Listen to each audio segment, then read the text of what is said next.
SIC, welcome to Sharing is Caring bersama gue Lala di sini dan aku nggak sendiri. Aku selalu ditemani sama tamu-tamu atau narasumber yang luar biasa akan menginspirasi kita semua. Siapa lagi dan siapa bukan, yaitu Pastor Christopher Tapiharu.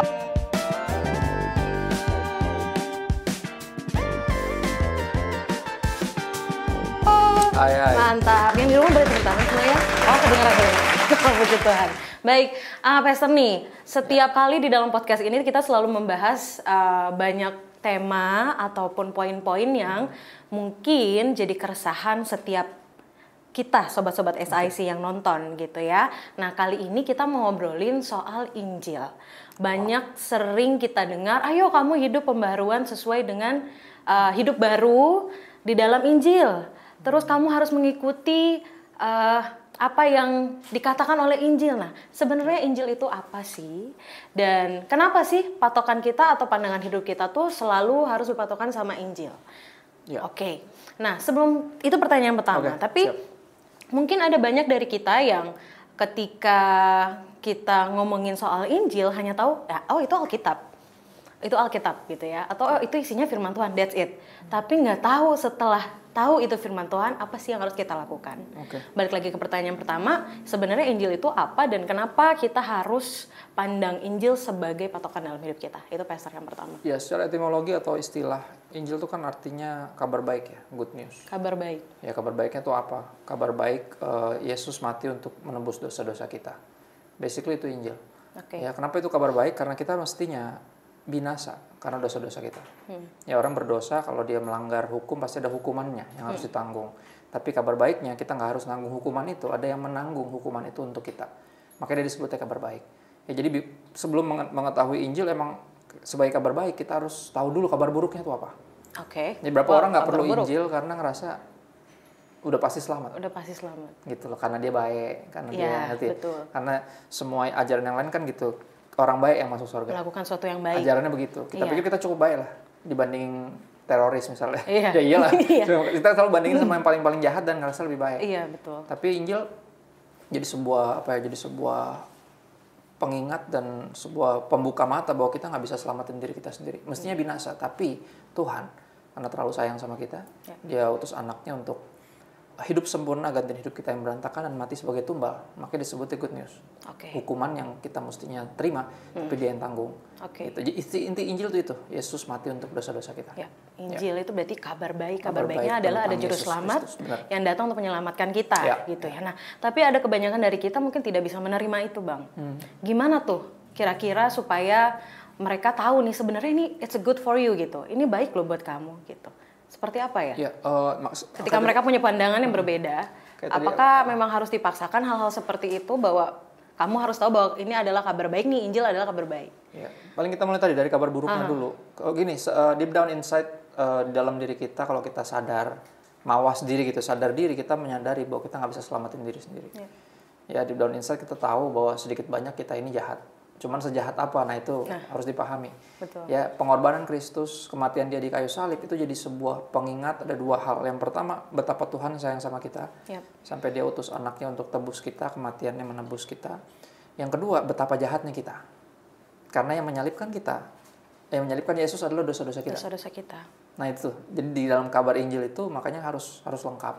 Betul. Nah, kalau orang nggak percaya Yesus mati untuk menebus dosa-dosa kita, ya susah. Dia nggak akan anggap Injil itu kabar baik karena dia pikir dia cukup baik. Betul. Nggak ada yang perlu dilakukan. Saya bisa berbuat baik, saya bisa beribadah, saya bisa berdoa, ya kan, berbagi, dan itu udah cukup untuk bawa saya ke sorga gitu. Makanya ketika ditawarkan juru selamat nggak ngerasa perlu.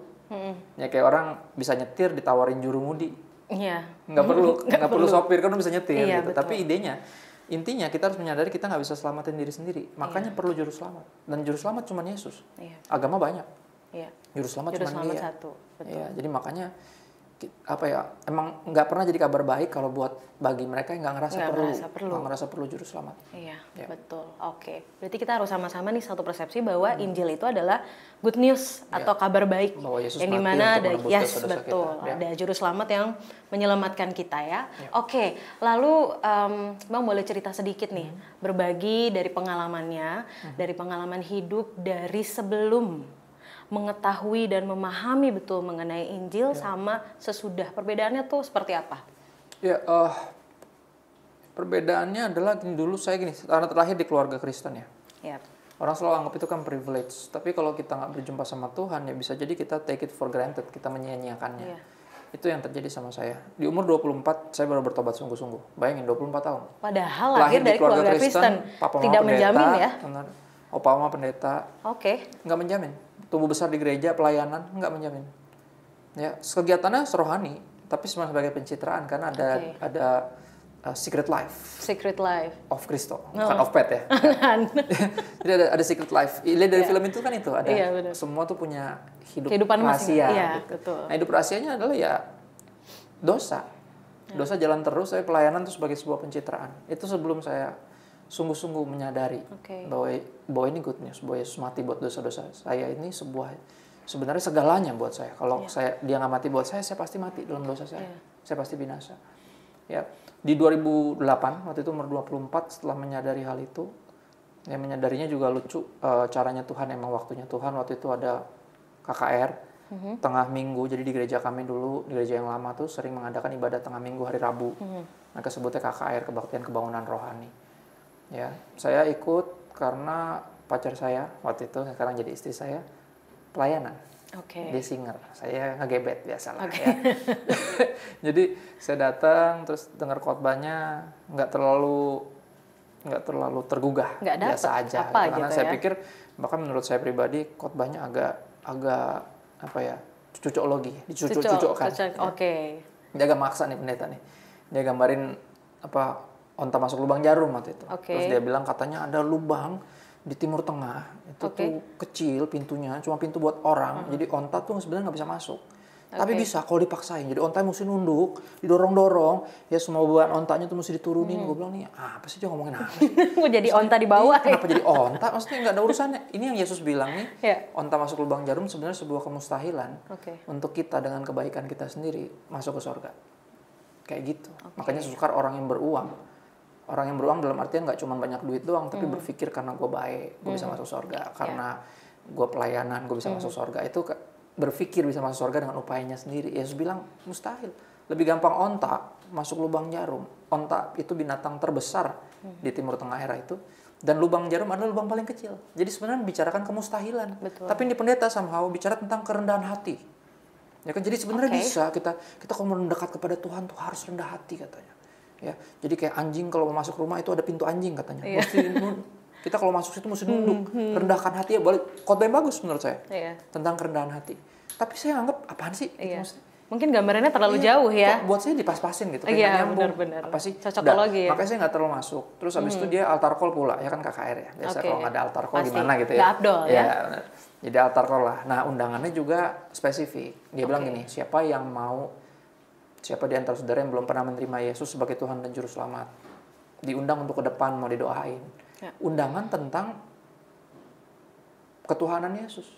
Ya kan, tentang menerima Yesus sebagai Tuhan. Dan saya pasti nggak maju, orang saya Kristen dari kecil. Kan udah Yesus Tuhan buat saya. Betul. Kayaknya. Buat apa terima? Iya, buat apa saya mesti maju lagi? Mungkin kalau misalnya dia yang masih terikat sama dosa pengen dilepaskan, maju ke depannya, itu mungkin saya maju. Bukan mungkin, pasti. Ya karena saya punya waktu itu udah pacaran sama pacar saya yang sekarang jadi istri saya, dosa-dosa itu udah nggak saya lakukan, tapi udah ada dosa yang lain tentang kesombongan, tentang segala macam pasti masih ada. Dan saya pikir kalau undangannya itu saya maju, tapi undangannya tentang terima Yesus pasti saya nggak maju. Buat saya ini bukan buat saya undangan ini. Ya terus yang maju rame lagi. Ya rame berarti kan panjang tuh, doain satu-satu. Baru sampai orang kedua tiba-tiba pendeta ini nengok ke saya, ke arah saya dan teman-teman saya yang duduk di belakang. Tembak langsung. Coba yang duduk, coba yang nggak maju jangan diem. Coba doain yang di depan yang terima Yesus untuk sebagai Tuhan dan Juru Selamat itu pertama kali mereka akan mengalami ujian iman, mereka akan ngalamin sulitnya ikut Yesus. Kita harus support mereka. Akhirnya karena dia ngeliat saya, nggak enak saya berdiri, akhirnya ya udah deh. Berdiri, angkat tangan, pura-pura berdoa biar cepet aja gitu. Udahlah. Gitu kan. Formalitas lah ya. Akhirnya saya berdiri, teman-teman berdiri semua. Di situ Tuhan samperin saya. Pada saat yang nggak diduga-duga ya. Saya tiba-tiba ngerasa kayak takut, malu, jijik, nyesel sama diri saya sendiri. Saya takut mati sampai level saya bingung. Saya sampai dari berdiri, tiarap, berlutut, nunduk, tiarap, Udah sampai ketakutannya tuh kayak takut mati. Saya bingung, saya belum pernah ngerasain itu soalnya. Ya, rasain campur aduk. Saya berusaha kalau saya tikus tanah tuh saya mau masuk ke dalam. Masuk terus mau ngumpet gitu. Saya pikir takut sama siapa gitu maksudnya. Aneh. Tiba-tiba suara. Ya Tuhan ngomong, kamu bikin semua ini buat siapa? Dia bilang. Dia bilang gitu. Saya udah pelayanan 7 tahun waktu itu. Main drum, main musik. Saat itu main musik? Main musik. Pelayanan di musik? Paling singer, kadang WL juga kalau WL-nya nggak datang. Macem-macem lah pelayanan. Tapi setelah 7 tahun itu Tuhan bertanya, kamu bikin semua buat siapa? Dan saya tuh suara Tuhan. Makanya saya jadi ngerti kenapa saya takut itu. Karena pribadi yang kudus sebenarnya itu ada di situ. Saya berasa kudus.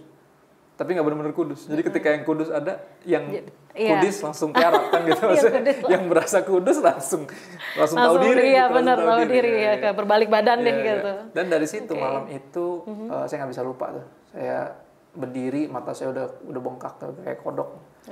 Dari yang awalnya mau ngedoain, dari pura-pura doa, jadi mau ngedoain, pura-pura doa. Pura-pura doa ya.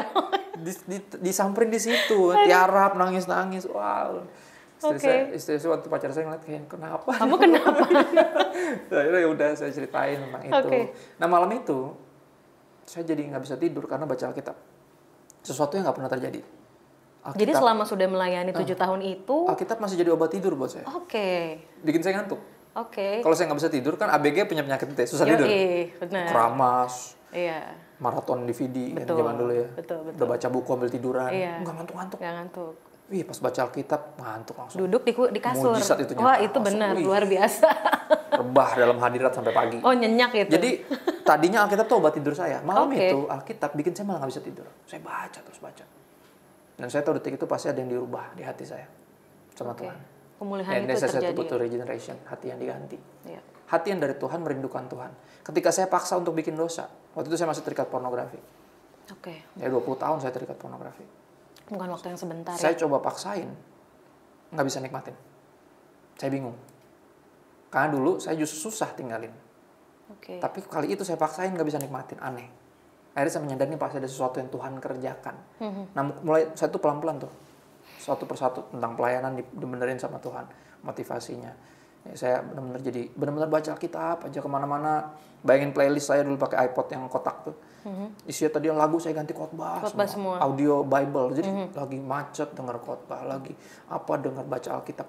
Itu aja. Nggak ada terbesit sedikit pun, bosen gue pengen lagu gitu. Justru kayak itu, makanya ayat yang berkata seperti anak yang baru lahir, bayi baru lahir, rindu akan air susu yang murni. Betul. Kayak gitu. Representasinya seperti itu. Denger khotbah, baca buku. Beli buku tadinya saya nggak suka baca. Alkitab saya juga nggak baca, kenapa? Soalnya isinya tulisan semua, nggak ada gambarnya. Iya benar, tidak menarik. Saya bacanya komik, komik demen. Nah akhirnya detik itu saya menyadari, ini pasti ada yang dirubah hati ini. Ya, saya nyari Alkitab bentuknya komik, biar saya bisa baca. Masih tetap mencari ya? Iya, maksudnya nggak Oke. Tapi detik itu ada yang sangat berubah, dan itu perubahan saya sebenarnya. Tiba-tiba ya tadi hati yang dari Tuhan tuh merindukan Tuhan. Betul. Kalau saya mencoba melakukan hal-hal yang dulu saya lakukan, mainly dosa, saya nggak bisa nikmatin, dia akan selalu baliknya ke situ terus. Somehow kayak kompas yang tadinya rusak utaranya, sekarang utaranya dibenerin. Jadi mau saya kemanapun dia ke situ lagi. Pasti ke situ lagi. Ya, itu menarik ke 2008, saya umur 24 waktu itu. Lama 24 juga ya. tahun. Iya, lama banget. Anak pendeta. Iya, lama banget ya. Jadi maksudnya gini, Tuhan itu pakai kita di saat yang kita nggak duga-duga ya. Perjumpaan sama Tuhan itu sesuatu yang kita nggak bisa tebak dan nggak kepikir sama kita sama sekali gitu tapi ya. Tapi perubahannya pasti drastis. Pasti drastis ya. Baik. Tapi kalau misalkan seandainya nih Bang, dia sudah mengalami nih. Aku sudah mengalami urapan Tuhan gitu ya. Sudah aku mengalami Tuhan jamah aku misalkan gitu. Tapi kehidupannya ya setiap hari kita kan bergulut dengan dosa gitu. Betul, ada di sekitar kita. Nah, betul. Tapi kalau dia masih tetap terjun, tapi dia punya kerinduan juga untuk melayani Tuhan. Itu gimana tuh? Tetap terjun di dalam dosa, tapi dia mungkin tetap itu jadi merindukan untuk saya sebutnya sebagai Tuhan. habit, kebiasaan aja. Itu kebiasaan. Kebiasaan yang mesti diganti. Karena gini, kita hati yang baru tiba-tiba kan kebiasaannya masih kebiasaan yang lama, mesti ditukar. Betul. Ya, kayak misalnya kita gaya hidup makan sehat misalnya. Gaya hidup makan yang sesuai nutrisi dan segala macam. Ya kan? Nggak tiba-tiba langsung serta-merta langsung suka. Kita mesti latihan dulu makan sayur dan segala macam. Ya saya tiba-tiba ada kerinduan baca Alkitab, tapi belum tentu kuat baca Alkitab loh. Ngantuk juga. Betul. Apakah waktu umur 24 tahun itu langsung standby on read the Bible atau? Cuman saya ngakalin tadi karena saya nggak suka baca. Saya komik cari yang itu bergambar atau audio. Oke. Karena saya kalau dengar lebih kuat. Oke. Karena kalau baca capek matanya, aduh, sampai mana tadi? Gitu. Karena nggak biasa. Jadi ada habit yang mesti kita bangun. Oke. Kalau misalkan komunitas mereka tidak mendukung, sebenarnya setiap manusia itu kan punya pilihan ya Bang. Ya bisa ganti dia komunitas. Bisa iya, bisa enggak gitu ya. Bisa jadi nggak ada masalah nggak gitu apa-apa. kan. Pergaulan buruk merusak kebiasaan. Gimana caranya supaya kita menghindari hal nggak enakan? Karena kebanyakan dari kita nggak enakan, jadi pengen tetap di situ karena nggak enak sama teman, jadi pengen tetap di dalam komunitas yang toksik itu. Kalau kita mengira nggak ada pergaulan yang lain, ya kita mesti ngobrol sama mereka. Sorry, gue udah nggak gini lagi, gue nggak terlalu nikmatin kalau dengerin kalian ngomong kayak gitu. Maksudnya bercanda-bercandanya gue udah nggak bisa nikmatin. Belajar terus terang berarti ya. Orang-orang pasti bilang sok suci loh, gitu. Paling kata-kata itu muncul, saya bilang gini, ya terus lu pengen gue jadi apa? Sok jahat. Maksudnya lebih memberkati mana? Gue bertobat atau gue jadi bajingan? Lebih memberkati mana? Jadi kadang orang gitu kan udah mulai sungguh-sungguh, udah mulai ikut komunitas, udah mulai ikut Bible study. Teman-temannya bilang sok suci lo, jadi nggak asik lo. Terus lu maunya apa? Gue jadi jahat. Lu seneng nggak kalau gue jadi baik? Katanya lu temen gue. Kalau lu temen gue, kalau gue jadi baik lu seneng dong. Menguntungkan lu dong. Kenapa lu malah bilang gue sok suci? Ya deh kan gitu. Betul. Kadang kata-kata sok suci mesti kita gambrengin balik. Kita tanya lu seneng mana? Gue jadi jahat, rusak, atau jadi baik. Dan memberkati kalian tongkrongan jadi asik. Ya kan? Mau yang mana? Ya udah kalau gue lagi bener disupport dong, jangan dibully. Aku gituin kalau orang ngomong gitu. Betul ya. Tapi kalau ada anak-anak muda atau sobat-sobat SIC lainnya nih, mereka nggak mampu Bang untuk melawan atau untuk feedback balik nih orang-orang yang memperkatakan seperti itu. Ya ini aku kasih tips. Tipsnya gitu aja, kasih pemahaman ke mereka bahwa saya akan lebih berguna bagi kamu kalau saya bertobat. Itu aja, kamu pasti akan diuntungkan kok kalau saya bertobat. Saya jadi nggak pelit, ya kan? Jadi nggak manipulatif, ya kan? Jadi nggak toksik, maksa, ya kan? Iya benar. Banyak keuntungannya. Jadi kita harus kasih tahu benefitnya apa. Kalau gue lagi bener tuh lu support, jangan bully. Iya benar-benar. Cakep. Oke, baik. Next selanjutnya nih Bang. Tadi kan udah ceritain tuh waktu pada saat sebelum dan sesudah. Nah perjalanan sampai dengan titik saat ini, pasti kan tetap dihadapkan dengan pergumulan ya sampai dengan Bang Christopher ada di saat ini. Nah, itu perjalanannya seperti apa sampai dengan di titik saat ini? Khususnya sekarang Bang Christo sudah sudah mulai dari dulu pun sampai sekarang menyebarkan mengenai kabar baik gitu ya, tentang menginjilan begitu. Betul. Ya. Nah, dari awal sampai dengan di titik sekarang ini gimana perjalanannya? Kesusahannya seperti apa? Perjalanan di dalam penyebaran kabar baik itu. Iya, sebenarnya menjadikan saya pendeta bukan sekolah. Tapi karena jiwa-jiwa. Karena gini, ketika saya baca Alkitab, saya menyadari Tuhan tuh sangat mengasihi kita. Dan dia udah melakukan banyak hal. Utamanya di kayu salib. Itu hal terbesar yang dia lakukan untuk menangkap kita. Nah, kerinduan untuk bagian itu yang memotivasi saya untuk masuk di pelayanan. Karena banyak orang-orang, ada kesempatan banyak orang-orang di sekeliling saya yang belum tahu, belum menyadari indahnya, berharganya Kristus. Dan saya coba bagian itu. Di dalam membagikan itu, saya menyadari bahwa hati Tuhan itu ternyata kuat sekali untuk mereka. Lewat saya, jadi saya somehow merasakan hatinya, dan itu yang menjadikan saya berani untuk di 2015 full time. Sebelumnya saya ngantor. Gitu. Masih reguler. Tawaran full time banyak, tapi saya nggak mau karena saya satu nggak pengen jadi pendeta. Betul. Kedua, ya emang nggak mau jadi pendeta sih, itu doang alasannya sebenarnya. Yang memutuskan akhirnya tuh gimana sampai dengan saat ini? Iya, sebenarnya tawaran full time banyak, cuman saya ngerasa pelayanan kan nggak harus di gereja aja, saya bilang. Saya bisa pelayanan di tempat-tempat yang lain lewat kerjaan saya juga bisa. Betul. Which is benar. Benar. Ya? Tapi kalau Tuhan minta kita full time, kita ngelawan dia dengan alasan apapun, itu kedagingan. Alasan saya yang paling kuat untuk nggak full time adalah nomor satu, tersembunyi adalah nggak mau jadi pendeta. Yang kedua, saya nggak mau nyari duit dari pelayanan, itu prinsip. Papa saya belajar dari almarhum papa saya. Jadi walaupun pelayanan, tapi dia tetap kerja sebagai dosen, dia nggak nyari duit dari pelayanan. Justru duit yang dia dapat di kerjaan dia pakai buat pelayanan. Dan saya pengen kayak gitu. Prinsip, saya nggak mau nyari duit dari pelayanan. Jijik banget kan gitu. Ya. Akhirnya karena prinsip itulah ada tawaran full time. Berapa kali saya tolak. Karena kalau saya full time berarti saya duitnya dari pelayanan kan gitu. Saya nggak mau. Tapi akhirnya satu ketika ada teman saya yang juga dulunya desainer grafis kayak saya. Terus dia bilang, Tuhan pernah ngomong gitu. Ya kalau kamu terima, kalau kamu tolak ini kehendak saya atas hidupmu, dan alasannya bisa pakai alasan Alkitabiah, tapi itu tetap aja kamu menolak saya, kata Tuhan. Wah, saya kaget. Karena dia ngomong gitu juga sebenarnya nggak ada maksud. Dia mau cerita aja dulu, dia kok gimana dulu desain grafis kok sekarang jadi pendeta gitu. Karena saya ngerasa nih kok Tuhan manggilnya makin lama makin kencang gitu. Akhirnya kata-kata dia itu ditambah dengan Pastor Robert Lea. Ya, kontak saya ditawarin full time. Ya, sebagai teaching pastor, padahal saya nggak sekolah Alkitab, bayangin aja tuh. Panik lah. Itu kan bukan bidang saya. Saya nggak dalam hati, saya nggak kompeten. Tapi gabungan itu antara panggilan Tuhan sama akhirnya saya sebut mereka idola saya. Karena dari kecil saya dengerin lagu-lagunya. Di kaset, di mobil kan gitu. Betul. Lebih dalam lagi terus kan. Suara-suara kayak jiwaku merindukanmu. Gitu kayak suara yang sama tiba-tiba. Iya kan dia kan selalu kadang suka baca-baca ayat dulu kan. Suara yang sama tiba-tiba minta saya untuk ngerti kan kayak bener. Seolah kayak kalau Tuhan ngomong tuh bisa saya abaikan, tapi yang ini tuh kayak bisa. Tapi itu Tuhan pakai dia. Dan dari situ 2015 saya masuk full time. Dan sama yang mempertahankan saya sampai hari ini di pelayanan dan tetap Kristen adalah sama. Saya pernah ngerasain hatinya Tuhan ketika ada satu orang yang diberkati sama yang kita lakukan, misalnya postingan kita atau ayat yang kita kirim di WhatsApp atau sharing kita pas lagi ngobrol. Kita pernah doain dia mungkin. Yang gitu-gitu tuh ketika dia jadi sungguh-sungguh sama Tuhan tuh kayak sesuatu yang nggak pernah saya rasain di dunia ini. Ya namanya sukacita sorga, itu yang papa saya selalu ceritain. Yang bikin dia tetap pelayanan tuh itu. Dan buat saya suka dukanya adalah gini, ya sebagai orang yang nggak sekolah direndahin pasti. Beberapa orang banyak ya, nggak cukup banyak lah yang ngerendahin saya. Jadi kalau diundang sama satu gereja yang undang anak youth-nya, biasanya sedikit banyak youth pastornya minimal anggap saya rendah dulu, ditanya kamu lulusan mana emang gitu. Lulusan ini desain grafis, enggak sekolah Alkitab, enggak. Udah direndahin tuh, dikacangin gitu. Ntar pas habis khotbah baru ngobrol gitu kan, foto bareng gitu. Sebelumnya dikacangin dulu, udah biasa. Jadi direndahin, terus diragukan motivasinya karena kan mendadak pendeta dalam tanda kutip kan. Tadinya apa, tiba-tiba apa. Wah nih aji mumpung apaan gua bilang. Ya, ini justru lompatan iman yang gak mudah buat saya. Betul. Jadi itu terus serangan-serangan dari sesama rekan pelayanan yang mungkin ngiri.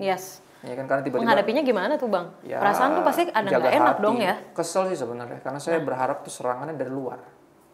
Ini malah dari dalam. Ya, jadi kayak aduh kok gini. Tapi akhirnya saya menyadari Yesus pun juga dikhianatin sama orang dalam kan. Iya. Jadi akhirnya kita ngalamin apa yang Yesus alamin. Betul. Dan itu kekuatannya berasal dari situ. Salah satu penghiburan terbesar saya sebenarnya almarhum. Papa saya banyak ceritain tentang pengalaman dia dijahatin sama sesama rekan pelayanan, terus di macam-macam lah. Saya banyak belajar dari dia. Terus dia bilang pokoknya fokus sama Tuhan aja Kak, katanya. Kalau fokus sama manusia pasti kecewa. Papa juga jadi salah satu inspirasi ya, Bang. Ya, saya bersyukur punya dia lah. Maksudnya luar biasa. Orang yang Tuhan pakai pribadi Papa supaya untuk mendidik Bang Kristo juga. Sedikit banyak kisah-kisah dia, pengalamannya banyak yang diceritain, dan saya pas ngalamin itu karena dia udah pernah ceritain jadi bisa tahu mesti ngapain gitu. Terus kalau untuk saat ini Bang, untuk kesulitannya sendiri dalam melayani gitu ya, khususnya untuk pemberitaan kabar baik gitu ya, ada kesulitannya tersendiri nggak untuk sampai dengan saat ini? Sekarang kita hidup di era bukan hanya postmodern lagi, tapi post-truth. Orang punya kebenarannya sendiri-sendiri. Sebenarnya dari dulu gitu sih. Iya nggak sih? Salomo bilang di salah satu amsalnya, jalan manusia tuh lurus di pemandangannya sendiri. Menurut pandangannya sendiri. Makanya kenapa orang punya pandangan yang berbeda-beda, karena menurut mereka gue yang paling benar gitu ya. Buat saya tantangan masih sama ya, untuk tetap memberitakan kebenaran sebelum orangnya mungkin peduli atau percaya. Masih diragukan, direndahin, dianggap kuno, dianggap terlalu terlalu agamis, nggak pluralis, nggak pancasilais, lupa cukur alis, apalah maksudnya. Semua yang is-is ya. Pokoknya apa itu pandangan mereka. Tantangannya sebenarnya itu. Baik. Lalu Bang, kalau misalkan kita yang sudah mengetahui kabar baik itu sendiri gitu ya, apa yang bisa kita lakukan supaya kita bisa menceritakan sama sobat-sobat SIC lainnya nih, supaya mereka tahu bahwa kamu itu berharga dan bahwa ada juru selamat yang menyelamatkan kita semua. Seperti pertama kita ceritain ya tentang Yesus. Tapi gini, aku percaya mungkin ya nggak semua orang punya kapasitas dalam artian pengetahuan yang lengkap lah tentang penginjilan mesti gimana, ngomongnya gimana. Tapi gini, ada satu buat saya, ini kayaknya dari generasi ke generasi diajarin ya. Kita tuh paling sederhana untuk menginjil sebenarnya bersaksi. Ya seperti yang dilakukan tadi ketika nanya sebelum Yesus gimana. Kita bersaksi ada 3 hal yang bisa kita bagi. Yang pertama, kehidupan kita sebelum bertobat kita ceritain. Ya betapa sama rusaknya sama dia, mungkin lebih rusak. Mungkin. Ya kan bisa jadi loh. Ya, kita ceritain kehidupan kita sebelum bertobat. Yang kedua, kita ceritakan bagaimana kita bisa bertobat. Ya kita akhirnya percaya sama Yesus. Yesus sebagai Tuhan. Gimana ada pengalaman apa ya? Kita gimana? Pas pindahnya tuh gimana caranya bisa percaya. Nah, berikutnya apa? Kita tunjukkan perubahan hidup kita. setelah ikut Tuhan. Oke. Ya perubahan hidup nggak usah diceritain. Iya. Orang bisa lihat sendiri. Iya, betul, yang kita ceritain sebelumnya. Benar. Dan kenapa bisa percaya? Iya. Kan sebelumnya tadinya katanya agnostik misalnya. Iya. Katanya tadinya ateis. Betul. Ya katanya tadinya Kristen prosetan misalnya. Ya kan? Gimana? Gimana Kristen prosetan? Wow, oke. Ya kan? Kristen tapi nggak Itu baca. lebih serem ya kayaknya dari ateis. Berasa Kristen tapi nggak baca Alkitab. Iya, Yesus oke. ngomong apa nggak kita dengerin. Kita Iya. lebih pro sama setan sama hawa nafsu kita. Iya. Ya tadinya gitu misalnya. Kenapa bisa akhirnya percaya sama Yesus? Itu kan kita ceritain. Betul. Nah, berikutnya adalah ya kehidupan kita harus jadi saksi. Betul. Harus ada perubahan yang drastis dan dramatis Oke. sebelum kita ikut Tuhan dan setelah itu. Dan aku yakin kalau hidup kita udah benar-benar berubah ya, Iya. pasti penginjilan jadi nggak berat. Karena orang bisa lihat itu, malah orang jadi penasaran malah kadang. Iya. Ibu, ada yang gara-gara saya jadi pendeta, pas ada yang tahu saya jadi pendeta, teman-teman saya banyak yang kontak loh. Oke. Gila lu jadi pendeta lu, nggak nyangka gue lu jadi pendeta. Sama lu pikir gue nyangka kan gitu. Gue juga masih bingung ya kan. Kayak, tapi apa itu jadi momen buat ngobrol, Iya, betul, ceritain apa yang lu alamin kok Betul. bisa. Kita kan dulu sama-sama Tuhan buka-buka pintu ngeband, jadinya ya sama-sama melalui pengen itu ya. punya ambisi untuk terkenal, pengen jadi rockstar, pengen punya, kok bisa lu sampai sini tuh gimana gitu. Akhirnya kita bisa cerita. Ya kadang dari pernikahan misalnya. Ya pernikahan angkatan saya 3 tahun masih menikah tuh udah prestasi. 3 tahun. Rata-rata itu udah pisah. prestasi. 5, 3, ada yang 1,5 tahun. Oke. Aku 13 tahun ini. Luar biasa. Nah itu kan sebuah kehidupan yang berbeda. Akhirnya jadi saksi. Yes. Bukan nyombongin karena anugerah Tuhan. Iya. Bukan saya yang hebat, bukan. Ya. Ya pure kita andelin Tuhan ketika ada konflik, ketika ada apa, kita cari Tuhan sama-sama. Ya karena pada akhirnya pernikahan Kristen kan yang melibatkan 3 pribadi kan. Iya. Dan Tuhan bukan orang ketiga. Emang dia selingkuhan. Iya, Enggak. bukan. Tuhan justru pribadi Bukan, pertama. iya. Makanya yang dipersatukan Tuhan. Tidak Artinya Tuhan duluan ada di situ. Betul. Makanya dia yang mempersatukan. Justru Betul. baru kita yang dipertemukan. Yes. Dia dulu. Yes. Nah enaknya ada dia. Pernikahan Kristen saya bilang gitu, buat bahkan non Kristen datang untuk belajar. Kok lu bisa bertahan? Oke. Ya sama satu cewek doang gitu. Dia kata-katanya seperti itu. Kok bisa? Saya bilang ya nggak bisa dipungkiri. Jawaban saya Yesus. Karena Yesus. Ya karena Yesus dalam artian dia berkorban buat saya. Dia mengubahkan hidup saya sehingga saya jadi pribadi yang berubah ketika emosi nggak meledak-ledak, nggak harus kasar, nggak harus destruktif misalnya. Saya bisa jadi lebih sabar, saya bisa belajar, oh iya Tuhan aja udah sabar banget sama saya misalnya. Terus saya bersyukur misalnya istri saya sabar sama saya, kadang saya juga nggak nyebelin kan gitu. Dan itu semua terinspirasi dari Kristus.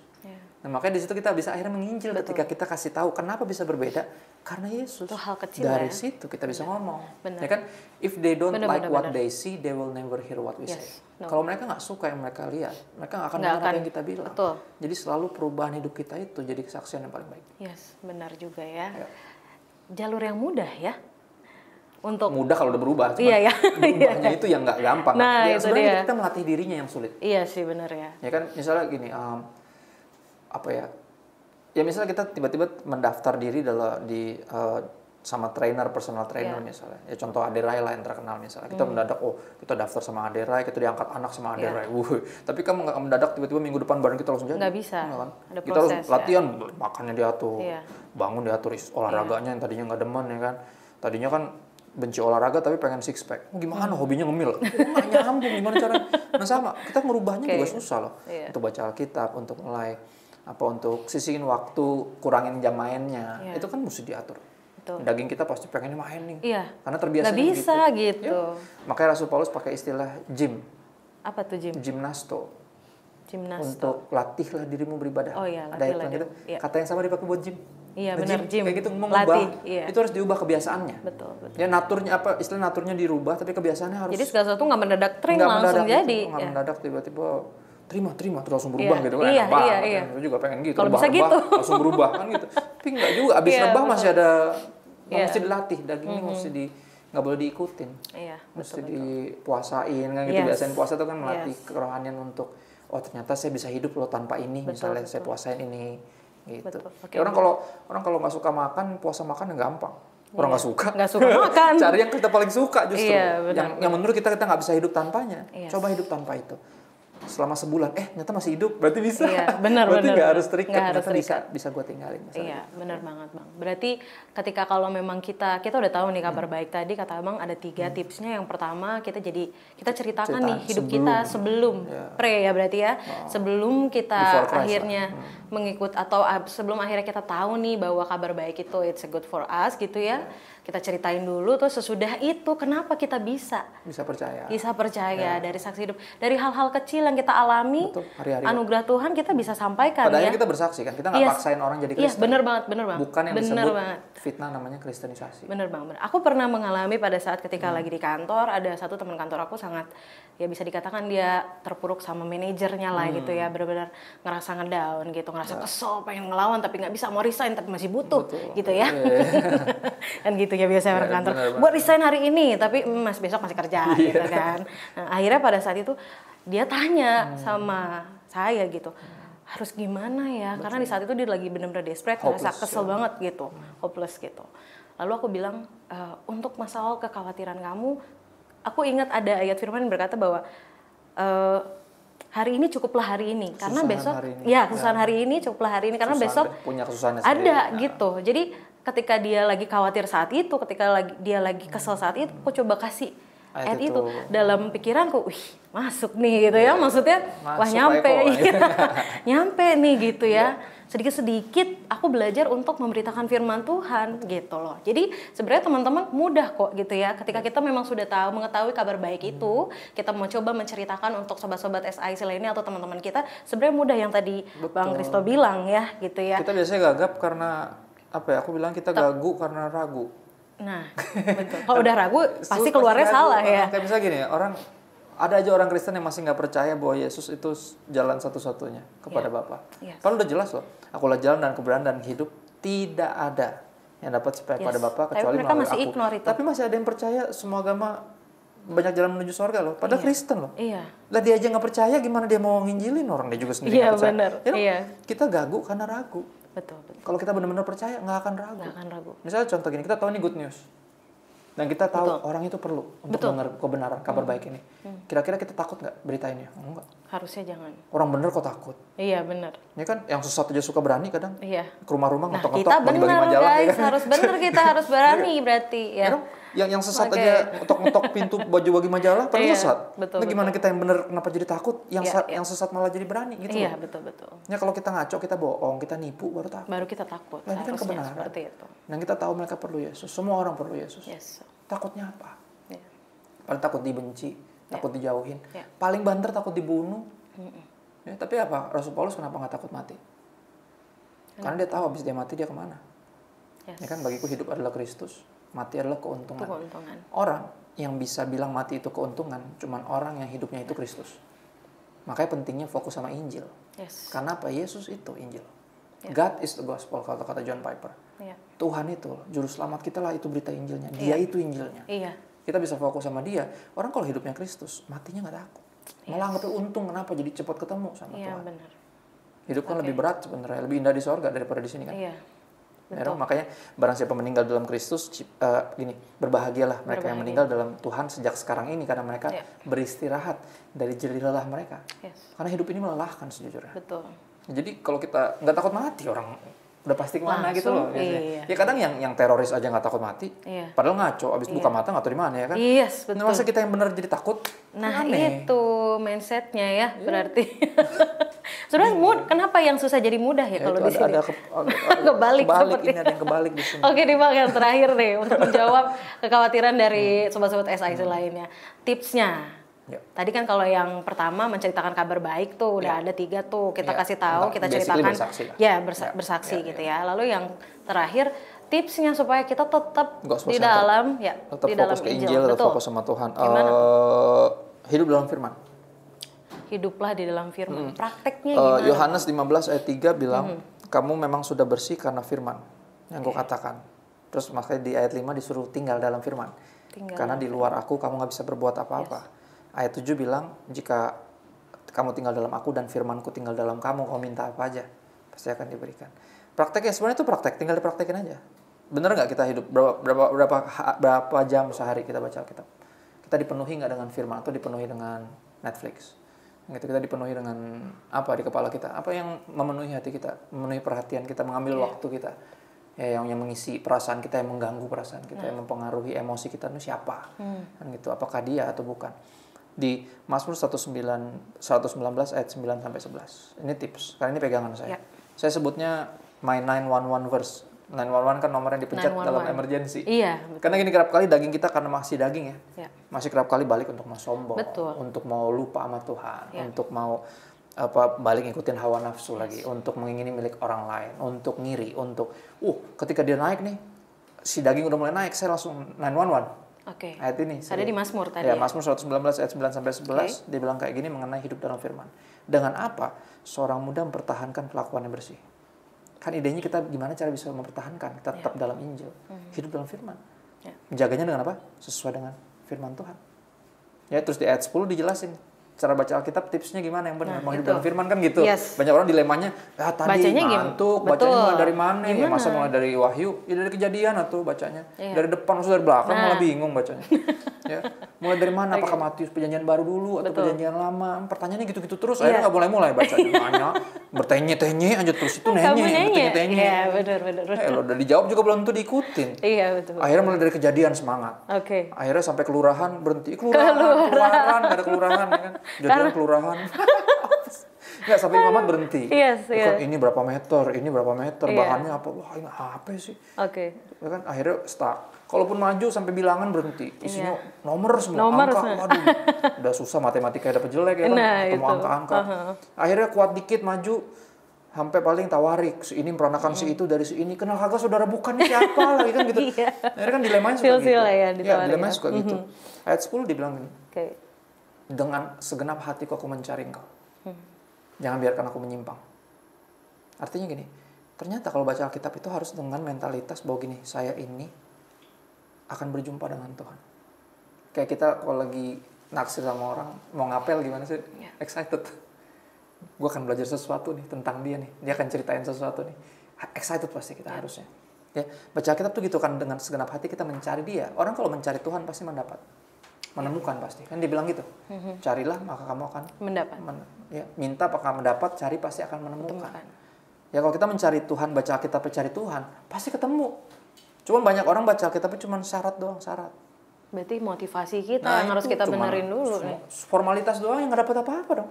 Ya. Karena ini udah mau tidur, baca deh gitu ya. Bukan karena mesti kerinduan baca. sendiri berarti gue ikut ya. program nih baca Alkitab satu pasal sehari misalnya kayak elah. Ya kalau dijadiin semuanya jadi begituan jadi nggak seru lah. Iya, benar. Sadari bahwa kita memerlukannya. Yes. Di situ kita akan semangat menjalaninya. Kayak olahraga aja. Iya. Misalnya gini, orang pertama kali nge-gym pasti hampir mati. Pasti sakit kapok. Pasti kapok, hampir kayak aduh saya ikut kapok lagi ya? nggak mau. Misalnya itu contoh ya. Tapi gini, dari yang mesti dipaksa, didisiplin sampai akhirnya kalau udah menyadari keperluannya, bahkan udah jadi ini sampai lagi liburan aja bisa nyari loh hotel yang ada tempat gymnya. Yes. Gila nggak tuh? Betul. Tadinya mesti dipaksa sampai menyadari bahwa saya yang perlu. Sama firman Tuhan juga gitu. Kalau kita yang sadar kita perlu Tuhan, kita nggak perlu dipaksa baca Alkitab. Baca sendiri. Dan bacanya mesti gimana? Cari dengan segenap hati. Ya, ayat berikutnya ayat 11 dikasih tahu lagi kalau udah dapat dalam hatiku aku menyimpan janjimu. Jadi kalau udah dapat tuh jangan kasih lepas. Kan kadang gitu ya kalau di foto 4 perempuan satu belah kiri baju merah, yang baju merah jangan kasih lepas kan gitu. Kayak sama. Kalau udah dapat firman Tuhan, kita mencari Tuhan menemukannya, jangan kasih lepas. Masukin di hati. Benar, betul. Dengan cara demikian kita bisa dipertahankan bersih. Bersih karena firman, dibersihkannya. Tetap bersihnya juga karena firman. Yes. Gospel center, fokus sama Yesus. Betul. Ya makanya itu pentingnya. Kenapa Injil itu harus jadi center, pusat, fokus. Oke. Dia. Betul, benar banget Bang. Tapi kalau misalkan ada dari diantara kita nih, oke kita baca firman Tuhan gitu, tapi mungkin ada beberapa teman-teman kita butuh sebenarnya untuk bimbingan seperti itu. Berarti teman-teman kita harus cari komunitas dong Bang. Ya cari komunitas atau minimal ya gembalanya lah dikerjain. Ya benar, harus kerja berarti gembalanya. Itu kan tugas memang gembalanya. Iya benar. Bimbing orang baca Alkitab ya. Iya, betul. Ya. Buat saya gini, kenapa pelayanan di sosial media suka kerap kali jadi booming? Kenapa? Karena ternyata ada aja gitu yang orang kalau nanya sama pendetanya, udah kamu gak usah nanya aneh-aneh lah. Iya, betul. Udah percaya aja. Nah, ya nggak gitu dong. Betul. Ya makanya kita dengan generasi sekarang kenapa? Karena generasinya generasi yang bertanya, tapi dibiarkan bertanya-tanya. Iya, gitu. Karena nggak ada yang jawab. Betul. Jangan ditanya, situ nanya, malah digituin. Ya. Iya, benar. Nyebelin kan? Nyebelin nah, akhirnya saya jawabin satu-satu pelan-pelan. Gitu. Akhirnya apa? Ya banyak yang perlu pendamping. Gini, manfaatkan komunitas. Makanya apa kalau gereja tuh jangan cuma ke gereja. Bergereja dong. Beneran gitu loh, ada omselnya ikut. Betul. Ada Bible study-nya, pendalaman Alkitabnya ikut. Ya kan? ikut PA biar nggak PA kan gitu kan. ikut PA tapi biar nggak kita PA. biar nggak Iya, ngerti kan, biar nggak gesrek gitu. Iya. Nah itu bener-bener ayolah, bener-bener rohani lah, jangan tanggung gitu. Yes, oke. Karena yang tanggung-tanggung itu sungguh tidak enak. Nggak dapat apa-apa. Makanya kita bilang gitu kan, andaklah kau panas atau dingin. Iya. Karena suam-suam kuku dimuntahin sama Tuhan, nggak dapat apa-apa. Oke. Jadi buat saya, ayo sadari keperluan kita dan manfaatkan fasilitas yang ada. Gereja itu pelayanan, ministry, komunitas kan semuanya fasilitator. Iya. Ya kalau perlu tuntunan bimbingan, ya ada buku-buku rohani misalnya. Dibeliin dong, kasihan yang udah nulis. Iya benar. Ya emang nyetaknya pakai doa, pakai duit itu. Iya, maksudnya ayo di support gitu loh. Iya benar, disupport ya. Iya disupport. Kalau nggak kuat baca ya suruh orangnya bacain atau beli audiobooksnya, sekarang ada audiobooks. Sekarang berarti sebenarnya banyak hal yang bisa kita lakukan kok sebenarnya. Internetnya dipakainya bener untuk lah, mengenai buat Injil ini ya, nyari-nyari. pemberitaan Injil iya, betul. Itu aja kok. Nggak ada yang sulit kok sebenarnya ketika kita Kalau memang mau dan rindu dan kita merasa perlu itu ya Bang ya. Oke, mantap, luar biasa Bang. Boleh dong kasih sedikit kesimpulannya nih nanti. Kesimpulan buat teman-teman semua yang ada di sini supaya mereka sama-sama nih kuat dan juga mereka tahu, mereka bisa mengerti bahwa kabar baik itu adalah salah satu hal yang menyelamatkan kita semua. Iya, gitu. Kira-kira boleh kasih kesimpulan buat teman-teman semua sobat SIC? Iya, mana sini? Yes. Oke. Tatap mata saya. Zoom out. Gitu, kayak menghipnotis. Enggak. di Ibrani 12 tertulis ya. Hendaklah kita menanggalkan semua beban dosa yang begitu merintangi kita, ya. Berlomba dalam perlombaan diwajibkan bagi kita. Ya, fokus untuk tetap bisa berlomba dalam perlombaan iman adalah apa? Mata memandang kepada Yesus. Nah, kalau kita ngeliat orang kita pasti kecewa. Yes. Makanya apa? Kita fokus sama Tuhan aja, fokus sama Yesus. Ya, dan kedua, ingatlah selalu akan Dia. Ya, jadi biar hati dan pikiran kita dipenuhi sama Kristus, sehingga apa ketika kita menghadapi berbagai tantangan dalam hidup ini, termasuk ujian iman kita sendiri, ketika menghadapi banyak orang yang nggak percaya, banyak orang yang menentang kepercayaan kita bisa fokus. Kenapa? Karena pada akhirnya kita kita tahu hasil akhirnya. Ya, pada akhirnya cuma ada dua tim, Kristen sama antikristus, cuma ada dua. Itu yang kita tahu dari Alkitab kita. Ya, dan kita tahu di ujung dari Alkitab kita, di kisahnya atau kalau nonton bola nih kita udah tahu skor akhirnya. Yang menang tuh timnya Kristus. Ya, yang Kristen udah pasti menang. Jadi apapun yang terjadi di tengah pertandingan hidup ini, kita nggak akan mundur karena kita tahu kita udah di tim yang pasti menang gitu loh. Ya, jadi nggak perlu takut. Ya, kita udah tahu hasil akhirnya, jangan kepikiran untuk pindah tim atau tinggalin Yesus. Rugi. Orang udah tim yang pasti menang masih pindah. Ya kan? Makanya apa kita dibaca, ya kan? Bacanya kalau perlu bantuan, banyak bantuan, kita manfaatkan kemajuan teknologi, kemudahan informasi. Ayo, kita pakai buat yang benar. Ya, jangan sibuk ngegosip, sibuk ngegibah, ya. Sibuk-sibuk browsing-browsing yang nggak perlu. Ya, kita manfaatkan waktu, resources, ya. Hidup kita nih soalnya gini, Tuhan di pihak kita tapi waktu nggak di pihak kita. Jadi aku berharap biar kita fokus sama Tuhan, ya, sehingga kita nggak mudah diombang-ambing dalam hidup ini, dan kita juga jadi bisa jadi alat yang powerful untuk juga jadi penginjil-penginjil yang baik untuk membawa kabar baik kepada semua yang memerlukannya. Itu sih, Bang.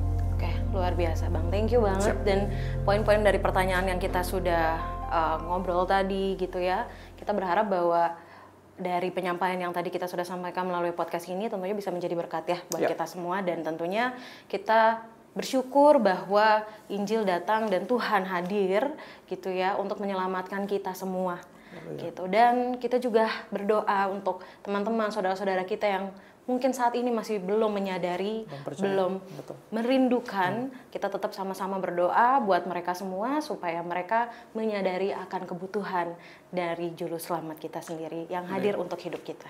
Luar biasa. Oke Bang, pertanyaan ini yang tadi kita sampaikan sama-sama mungkin ada dari mereka yang memiliki pemandangan yang berbeda. Nggak apa-apa, it's okay. Karena memang keresahan atau pertanyaan-pertanyaan yang tadi kita sampaikan itu, kita sebagai manusia yang tidak sempurna, mungkin ada saja kita salah-salah kata atau kurang bagi mereka yang mungkin belum bisa memahami itu sendiri gitu ya. Tapi kita percaya dan yakin bahwa apa yang tadi kita sudah sampaikan tentunya bisa sedikit atau besarnya bisa merubah dari cara pandang kita, mindset kita, dan apapun yang kita kerjakan tentunya harus selalu di dalam Tuhan. Oke, baik Bang. Terakhir kita closing sama-sama. Karena sharing is caring ini kita rindukan semua orang bisa mengerti maksud yang kita sampaikan melalui podcast ini. Kita sama-sama sampaikan untuk sobat-sobat SIC lainnya, because sharing is caring dari Sukabumi sampai ke ujung bumi. Tuhan berkati. God bless. Bye-bye.